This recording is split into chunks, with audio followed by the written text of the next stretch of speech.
Tänane tunni teema oli Peruvian necktie, võtame seda järjena eelmisele tunnile taars, kus me jõudsime sellisesse asendisse ja paljud ütlesid, et siit võiks teha Peruviani, mitte minna taarsi. Põhjus, miks ma eelistan siit teha taarsi, on see, et see on turvalisem. Ma saan ta keerata asendisse ja võtta tugeva haarde.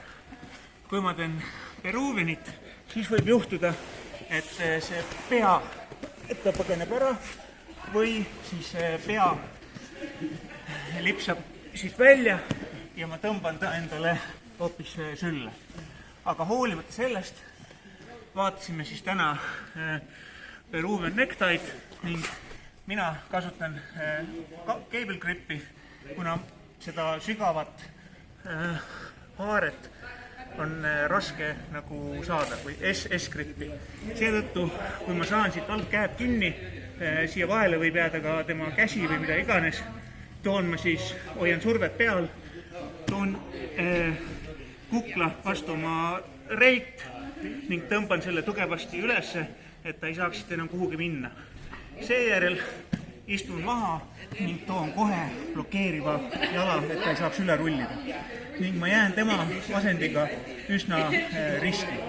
Lõpetamiseks teen ma siis jõutõmmed kehaga taha ning surun selle jalaga kuklasse, et tema lõug läheks rinnale ja tekib alistus. Põgenemise jaoks oli siis kaks võimalust. Esimene, mida Kenno juba näitas, et sel hetkel, kui ma hakkan maha istuma, rullib ta kohe kaasa.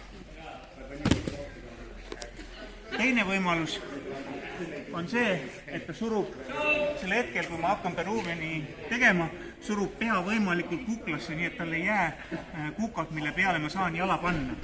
Ning kui ma tahan nüüd jalga panna, siis mul ei ole tugevat kohta ning tõmbamise ajal keerab ta mulle peaga kubemesse, kus on rohkem ruumi ja pea tuleb välja.